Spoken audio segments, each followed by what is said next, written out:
না থাকার কারণে জাহান্নামের মধ্যে আসলাম।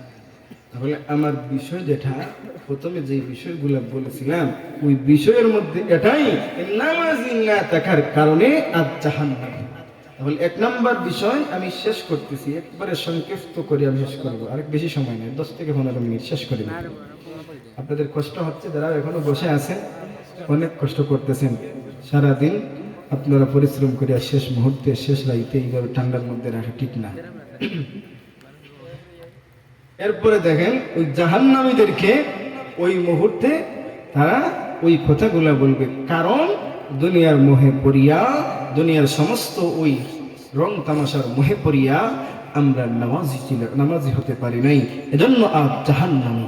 তাহলে যারা নামাজিরা, যারা আল্লাহর হুকুম মানে নাই, তারা জাহান্নামী। আর জান্নাতি যারা, জান্নাতি তারা এমনিতেই হয় নাই, কষ্ট করেছে দুনিয়ার মধ্যে। পরীক্ষার্থী যারা দুনিয়া সারাদিন পড়ালেখা যারা করে, এরা পরীক্ষার সময় কোন টেনশন নাই, সমস্ত সব কিছু পারে। ঠিক তেমনি ভাবে তারা দুনিয়ার মধ্যে আল্লাহর ইবাদত করছে, কবরে দেওয়া মাত্রই যখন তাকে প্রশ্ন করা হবে সমস্ত প্রশ্নের উত্তর দিবে, আর উত্তর দেওয়া মাত্রই আল্লাহ রাব্বুল আলামিন বলবেন আন সাদাকা আব্দি, আমার বান্দা সত্য বলেছে। আল্লাহ রাব্বুল আলামিন ওই মুহূর্তে থেকে বান্দার জন্য জান্নাতের দরওয়াজা খুলে দিবেন, জান্নাতি পোশাক বান্দাকে পরাইয়া দিবেন, বান্দাকে জান্নাতি সমস্ত নাজ নিয়ামত আল্লাহ ওই মুহূর্তে থেকে বান্দাকে বুক করার আল্লাহ সুযোগ করে দিবেন। সুবহানাল্লাহ। কারণ সাহাবীরাও দুনিয়ার মধ্যে এমনিতেই দুনিয়ার মধ্যে জান্নাতের সুসংবাদ পান নাই, সাহাবীরা এমনিতেই জান্নাতি হন নাই, তাদের ঈমানটা ছিল বড়, ঈমান তাদের ছিল অনেক বড়। ঈমানটা ছিল আল্লাহকে পাওয়ার জন্য, নবীকে রাজি করার জন্য, আল্লাহর খুশির জন্য সমস্ত সব কিছু করেছেন। জিহাদের ডাক শোনা মাত্র ঘরের মধ্যে আরামের ঘুমের মধ্যে থাকলেও জান্নাত পাওয়ার আশায় ঘর থেকে বাহির হয়ে গেছেন, এমন এমন নজিরও আছে। আল্লাহ নবী রাহমাতুল লিল আলামিন সাহাবী বেলাল রাদিয়াল্লাহু তাআলা আনহু রাস্তা দিয়া বাইর হয়ে গেছেন। প্রত্যেকদিন বেলাল রাদিয়াল্লাহু তাআলা আনহু হাইয়া আলাস সালাহ হাইয়া আলাল ফালাহ বলতেন, কিন্তু ওই মুহূর্তে দেখা যায় বেলাল রাদিয়াল্লাহু তাআলা আনহু বলেন হাইয়া আলাল জিহাদ হাইয়া আলাল জিহাদ। একজন মহিলা ওই সময় ঘরের মধ্যে তার সন্তানকে নিয়ে, ছোট্ট একটা সন্তান 6 বছরের বাচ্চা, ওই সন্তানকে নিয়ে ঘরের মধ্যে ঘুমিয়েছেন। হাইয়া আলাল জিহাদ হাইয়া আলাল জিহাদ। বেলাল রাদিয়াল্লাহু তাআলা আনহু যখন ওই কথাটা বলতেছেন, মহিলা ওই সময় কান্না করে আর বলে, প্রভু গো, আমার একটা সন্তান ছিল, এই সন্তানটা অনেক আগে মারা গেছে। আমার স্বামী ছিলেন বদরের যুদ্ধে, আমার স্বামী শাহাদত বরণ করেছেন। আমার বড় ইচ্ছা ছিল যদি একটা সন্তান আমার থাকতো, এই সন্তানটা যদি এখন বড় হতো, তাহলে ওই সন্তানকে নিয়ে আল্লাহ নবীর কাছে আমি সুপারিশ করতাম, আর বলতাম, নবী গো, নবী গো, আমি আপনার কাছে আমার সন্তানকে দিলাম, যুদ্ধের মধ্যে নিয়ে যান, আমার সন্তানকে আমি যুদ্ধের মধ্যে দিয়া আমি মুজাহিদের মা অথবা শহীদের মা হব। এমন আকাঙ্ক্ষা আমার ভিতরে গো নবী, এমন কথা বলবো প্রভু গো। আমার স্বামীও চলে গেলেন, সন্তান আর বড় সন্তান নাই, এমন আফসোস করতেছেন আর কান্না করতেছেন। ওই মুহূর্তে ওই ছোট্ট সন্তানটার ঘুম ভেঙে গেছে, বলে, মা গো, কান্না কেন করতেছেন, কান্না কেন করতেছেন? এমনিতে ওই মা ডাকতে বলে, সন্তান বেলাল তো জিহাদের ডাক দিয়েছে, হাইয়া আলাল জিহাদ, হাইয়া আলাল জিহাদ বলেছে, কিন্তু আমার বড় আকাঙ্ক্ষা, আমার কোনো সন্তান, বড় সন্তান নাই। যদি বড় কোনো সন্তান থাকতো তাহলে আমার সন্তানকে দিয়া আমি শাহাদাত শহীদের মা হইতাম, মুজাহিদের মা হইতাম। আমার সন্তান যদি শাহাদাত বরণ করত তাহলে আমি শহীদের মা হইতাম। এমন তামান্না আমার ভিতরে। যেই কথাটা ওই সন্তান শোনা মাত্রই লাফ দিয়ে উঠে বলে, মাগো আমি আপনার সাথে যাইব, এখন আপনি আমাকে নবীর কাছে নিয়ে যান, হয়তো আমাকে দ্বারা কোনো কাজে আসতে পারে। আল্লাহর কসম করে বলি, মাগো আপনাকে আমি শহীদের মা অথবা মুজাহিদের মা না বানায়া বাড়ির মধ্যে ফিরব না। মায়ের কথা শুনিয়া সন্তানও পাগল পারা, সন্তানের কথা শুনিয়া এমনিতেই মা আনন্দে আত্মহারা হয়ে গেছি।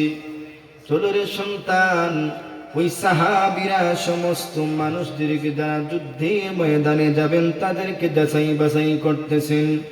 তাহলে আমরা লাইনে দাঁড়াবো। ওই ছোট্ট সন্তানকে নিয়ে মা লাইনে দাঁড়াইছেন। এমনিতে সাহাবীরা যখন ওই সময়ে যুদ্ধে যারা যাবে তাদেরকে যাচাই বাছাই করতেছেন, ওই মুহূর্তে দেখা যায় একজন মহিলা, কারণ কোনো মহিলা যুদ্ধের মধ্যে এলাও নাই। এমনিতে মহিলাকে বলতেছেন, ওগো মা তুমি কেন লাইনের মধ্যে দাঁড়াইছো? কোনো মহিলাকে তো যুদ্ধের মধ্যে নেওয়া যাবে না। ও মা, কোনো মহিলাকে তো যুদ্ধের ময়দানে নেওয়া যাবে না, আপনি চলে যান। এমনিতে ওই মহিলা ডাক দিয়ে বলে, আল্লাহ নবীর সাথে আমার কিছু কথা আছে, আল্লাহ নবীর কাছে নিয়ে যাও। আল্লাহ নবী রাহমাতুল লিল আলামিনের কাছে গিয়া ওই মহিলা বলে, নবী গো আপনার কাছে আসছি একটা অনুরোধ করার জন্য। নবী গো যেহেতু মহিলাদেরকে যুদ্ধের মধ্যে পারমিশন দেওয়া হবে না, যুদ্ধের মধ্যে কোনো সুযোগ দেওয়া হবে না, তাই আমার ছোট্ট একটা 6 বছরের বাচ্চা আছে, ওই বাচ্চাকে নিয়ে আসছি। আপনি যুদ্ধের মধ্যে যদি কোনো কাজে লাগাইতে পারেন তাহলে আমার ওই সন্তানটাকে কাজে লাগান। আল্লাহ নবী রাহমাতুল লিল আলামিন বলেন, মাগো তোমার সন্তানকে এখন কোনো কাজে লাগবে না, তোমার সন্তানকে নিয়ে যান, যখন বয়স হবে এমনিতে আমি তোমার সন্তানকে আনবো। এমনিতে ওই মহিলা ডাক দিবেন, নবী আপনি শুনুন, আমার সন্তানকে আপনি যে কোনো কাজে লাগাইতে পারবেন। যুদ্ধের ময়দানে কাফেররা যখন আপনার উপর আঘাত করার চেষ্টা করবে, আমার সন্তানকে ঢাল হিসাবে আপনি ব্যবহার করবেন, আমার সন্তানকে ঢাল হিসাবে ব্যবহার করবেন। ওই মুহূর্তে আমার সন্তানকে ঢাল হিসাবে ব্যবহার করবেন। এমনিতে আপনি যুদ্ধের ময়দানে যেইভাবে ঢাল দ্বারা কাফেরদের ওই তরবারির আঘাতকে ফেরান, আমার সন্তানকে ওইভাবে প্রত্যেকটা তরবারির সামনে আমার সন্তানকে রাখবেন। তাহলে হয়তো আমার সন্তান যুদ্ধের ময়দানে ঢাল হিসাবে ব্যবহার হইয়া আমি শহীদের মা হয়ে যাব। সুবহানাল্লাহ। এমনিতে আল্লাহর নবী বলেন, না ও মহিলা তোমার সন্তানকে নিয়ে যাও। ওই অল্প বয়সের সন্তানটাকে দিয়া আমি এমন কাজ করতে পারবো না। আল্লাহ নবী রাহমাতুল লিল আলামিন ওই সন্তানকে এবং মাকে বিদায় করে দিলেন। সন্তান বলে, মাগো একটা বার অপেক্ষা করো, একটা বার অপেক্ষা করো। আল্লাহ নবী রাহমাতুল লিল আলামিনকে আমি একটা কথা জিজ্ঞাসা করিয়া আসি, একটা প্রশ্ন করিয়া আসি, নবী গো আপনি তো আমাকে নিবেন না, তাহলে আপনাকে আমি একটা কথা বলি শুনেন। আমি ঘরের মধ্যে দেখেছি আমার মা যখন চুলার মধ্যে আগুন ধরান, ওই মুহূর্তে আমি তাকায়া দেখেছি আমার মা চুলার মধ্যে আগুন ধরাবার জন্য ছোট্ট ছোট্ট লাকড়িগুলা আগে দেন, এরপরে বড় বড় লাকড়িগুলা দেন, তারপরে আগুন ভালো হয়। নবী গো, আমি 6 বছরের বাচ্চাকে আপনি নিবেন, যুদ্ধের ময়দানে আগে আলীকে দিবেন না, আমির হামজাকে আগে দিবেন না, উমরকে আগে দিবেন না। আমি 6 বছরের বাচ্চাকে আগে যুদ্ধের ময়দানে দিবেন। আমি যুদ্ধের ময়দানে প্রথমে শহীদ হইয়া যুদ্ধের ময়দানে আগুন লাগাইয়া দিব। এরপরে সমস্ত সাহাবীরা আমাকে আমার প্রতিশোধ নেওয়ার জন্য যুদ্ধের মধ্যে লাগবেন, আর সমস্ত কাফিরদেরকে কতল করবেন। সুবহানাল্লাহ। ওই মুহূর্তে আল্লাহর নবী ওই ছোট্ট বাচ্চার কথা শুনলাম অবাক হয়ে গেলেন, সাহাবীরাও অবাক হয়ে গেলেন, সবাই অবাক হয়ে গেলেন। ওই মুহূর্তে জিবরাইল আলাইহিস সালাতু ওয়াস সালাম আয়েশা বলেন, নবী গো, আপনি সুসংবাদ শুনুন, সুসংবাদ শুনুন। ওই মহিলা এবং সন্তানের নাম আপনি মুজাহিদের খাতায় উঠাইবার আগে আমার আল্লাহ ওই সন্তান এবং মায়ের কথা কি এমন ভাবে কবুল করেছেন, কবুল কইরা মহান আল্লাহ স্বয়ং মুজাহিদের খাতায় ওই মহিলা এবং সন্তানের নাম উঠাইয়া দিছি। নবী গো, চিন্তার কোনো কারণ নাই, তারা জান্নাতের আকাঙ্ক্ষা, জাহান্নামকে ভয় করে আল্লাহকে ভয় করি, আপনাকে ভালোবাসে। নবী গো, জাহান্নামকে ভয় পায়, জান্নাতের আকাঙ্ক্ষা, তারা আল্লাহর রাস্তায় শহীদ হইতে রাজি। তাহলে বোঝা গেল সাহাবীরা প্রত্যেকটা মুহূর্তে নিজের জীবনের কোনো দামকে গ্রহণ করেন নাই, নিজের জীবনকে কখনো গ্রহণ করেন নাই, নিজের জীবনটারে কখনো দামি হিসাবে গ্রহণ করেন নাই। আল্লাহর রাস্তায় প্রত্যেকটা মুহূর্তে শহীদ হওয়া, এটা নিজেকে গর্ববোধ মনে করতেন, আর নিজের জীবনটাকে আল্লাহর রাস্তায় বিলিয়ে দিয়েছেন। আমার নবী রাহমাতুল লিল আলামিন বলেন, যারা দুনিয়ার মধ্যে নাফরমানি না কইরা ঈমানটাকে মজবুত করবে আর জান্নাতের আকাঙ্ক্ষা ভিতরে রাখবে, আমার মহান আল্লাহ ওই সমস্ত বান্দাদের আকাঙ্ক্ষা পূরণ কইরা মহান আল্লাহ জান্নাতের মালিক বানায়া দিবে। তাহলে বোঝা গেল জান্নাতের আকাঙ্ক্ষা যদি ভিতরে থাকে, আল্লাহ অবশ্যই অবশ্যই জান্নাতের আকাঙ্ক্ষা পূরণ করবেন।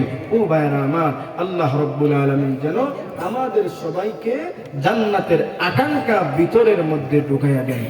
জান্নাতের আকাঙ্ক্ষা ভিতরে না ঢুকাইলে পরিপূর্ণ ঈমান মাথামাতি হইলে বাঁচবেন কিলাম।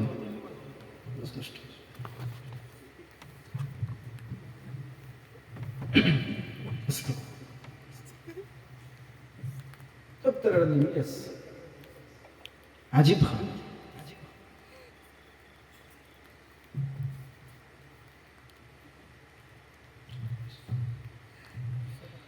মুহতারাম হাজিরিন, আল্লাহ রাব্বুল আলামিন দুনিয়ার মধ্যে মানুষদের জ্ঞান বুদ্ধি দিয়েছেন। এই জ্ঞান বুদ্ধিটা মানুষ কাজে লাগাইতে হবে, কাজে লাগাইয়া আল্লাহকে ভয় করতে হবে। এখন যদি প্রত্যেকটা জায়গার মধ্যে আমি প্রত্যেকটা দিনই মারকাজকে আমি হাসি ঠাট্টার মজলিস বানাইয়া দিই, তাহলে এই মুহূর্তে তো আমি আল্লাহর প্রিয় বান্দা হইতে পারবো না। আমি আল্লাহর কোরআনের আলোচনা যেই জায়গার মধ্যে হয়, ওই জায়গার মধ্যে যদি হাসি ঠাট্টা হয়, তাহলে মুসলমান আর কাফিরদের মধ্যে পার্থক্য আর থাকলো কোথায়? যে জায়গার মধ্যে আল্লাহ নবী কোরআন তেলাওয়াত করতেন, তারা বলতো লা তাসমাউ লিহাযাল কুরআন, ওই সময় কাফেররা বাধা দিত যে মুহাম্মদের কোরআন তেলাওয়াত শুনিও না, ওই জায়গার মধ্যে গিয়ে তোমরা হট্টগোল করো, হট্টগোল করো। ওই কথাগুলো তারা ওই সময় বলতো। তাহলে ওই সমস্ত কথাগুলো বলতো কারা? কাফেররা বলতো। তাহলে এমন এমন কাজ মানুষরা এখন করে, হাসি ঠাট্টার চলে, এমন কাজগুলা করে। আল্লাহ ওই সমস্ত মানুষদেরকে সহি বুঝ দান করুন। মুহতারাম হাজিরিন, আসলে অনেক সময় ধরে এই এমন পরিস্থিতি থাকলে কোন জায়গায় আলোচনা করা যায় না। যেহেতু জান্নাত জাহান্নামের আলোচনা চলছে, মানুষের একটা ভয় তো থাকার কথা জান্নাতের আলোচনা শুনলে একটা মুহূর্তের ভিতরের মধ্যে জান্নাতের তামান্না থাকার আকাঙ্ক্ষা থাকার কথা। জাহান্নামের আলোচনা যখন শুরু হয় ওই মুহূর্তে জাহান্নামের ভয়ে চোখে দিয়া পানি বাহির হওয়ার কথা। তো নবীর সাহাবী আবু বকর সিদ্দিক রাদিয়াল্লাহু তাআলা আনহু আর হানজালা রাদিয়াল্লাহু তাআলা আনহু রাস্তার মধ্যে বাহির হয়েছেন। হানজালা রাদিয়াল্লাহু তাআলা আনহু রাস্তা দিয়া বাহির হয়েছেন আর ওই মুহূর্তে বলেন নাফাকা হানজালা, নাফাকা হানজালা, হানজালা তো মুনাফিক হয়ে গেছে, হানজালা তো মুনাফিক হয়ে গেছে। রাস্তা দিয়া আবু বকর সিদ্দিক রাদিয়াল্লাহু তাআলা আনহু ওই মুহূর্তে বাহির হইছেন। হানজালা রে, তুমি কি বলতেছো, কি বলতেছো? নাফাকা হানজালা, নাফাকা হানজালা, হানজালা মুনাফিক হয়ে গেছে, হানজালা মুনাফিক হয়ে গেছে, এমন কথা বলছো? আবু বকর, আল্লাহর নবী রাহমাতুল লিল আলামিনের সামনে যখন আমরা বসা থাকি ওই মুহূর্তে জান্নাত আর জাহান্নামের আলোচনা যখন হয়, ওই মুহূর্তে আমরা আল্লাহর নবীর সামনে জান্নাতের আলোচনা যখন শুনি, ওই মুহূর্তে আনন্দে আত্মহারা হয়ে যায়। মনে হয় জান্নাত আমাদের সামনে। জাহান্নামের আলোচনা শুনলে ওই মুহূর্তে মনে হয় জাহান্নাম আমাদের খুব নিকটবর্তী। জাহান্নামের ভয়ে ভিতরে কম্পন শুরু হয়ে যায়। কিন্তু আল্লাহর নবী রাহমাতুল লিল আলামিনের কাছ থেকে যখন চলে আসি, ওই মুহূর্তে আমাদের অবস্থার পরিবর্তন হয়ে যায়। কারণ নবীর কাছে থাকলে একরকম, নবীর কাছ থেকে সরে গেলে আর এক রকম। আবু বকর বলেন, তাহলে মনে হয় আমিও মুনাফিক হয়ে গেছি, কারণ নবীর সামনে থাকলে আমিও একরকম, আর নবীর সামন থেকে সরে গেলে আমারও এরকম হয়ে যায়। তাহলে নাফাকা আবু বকর, নাফাকা আবু বকর। হানজালা বলেন নাফাকা হানজালা, নাফাকা হানজালা, নাফাকা আবু বকর, নাফাকা আবু বকর। আল্লাহ নবীর সামনে গিয়ে বলেন, ইয়া রাসূলুল্লাহ, ইয়া হাবিবাল্লাহ, ওগো আল্লাহর নবী রাহমাতুল লিল আলামিন, নাফাকা আবু বকর, নাফাকা আবু বকর। আবু বকর তো মুনাফিক হয়ে গেছে, আবু বকর তো মুনাফিক হয়ে গেছে। হানজালা বলেন নাফাকা হানজালা, নাফাকা হানজালা, হানজালা তো মুনাফিক হয়ে গেছে। এরে আবু বকর, এরে হানজালা, কি বলতেছো? তোমরা মুনাফিক হয়ে গেছো, তোমরা মুনাফিক হয়ে গেছো, কি বলতেছো?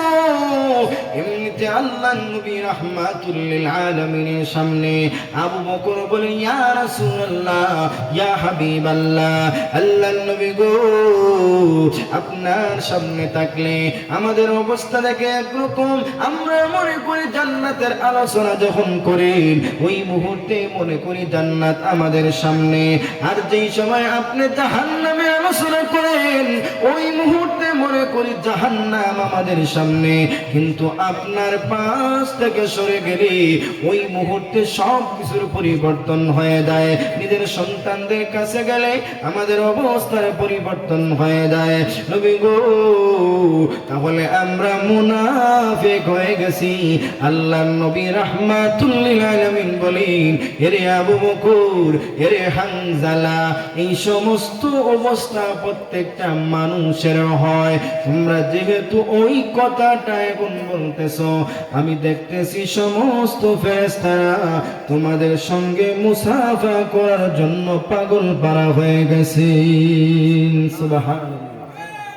তাহলে ওই সমস্ত কথাগুলা, ওই আমরা জান্নাতের আলোচনা জাহান্নামের আলোচনা শুনলে ওই মুহূর্তের ভিতরের মধ্যে ভয় থাকার দরকার। আল্লাহ আমাদেরকে জান্নাতের ভয়, জান্নাতের আশা এবং জাহান্নামের ভয় ভিতরের মধ্যে আল্লাহ ঢুকাইয়া দেন। আমরা সবাই বলি আমিন। ওয়া আখিরু দাওয়ানা আনিল হামদুলিল্লাহি রাব্বিল আলামিন। সাল্লাল্লাহু আলা সাইয়্যিদিনা ওয়া মাওলানা মুহাম্মদ ওয়া আলা আলিহি ওয়া আসহাবিহি ওয়া সাল্লাম। সাল্লাল্লাহু আলা সাইয়্যিদিনা ওয়া মাওলানা মুহাম্মদ وعلى آله وأصحابه وسلم. أستغفر الله إن الله غفور رحيم. أستغفر الله إن الله غفور رحيم.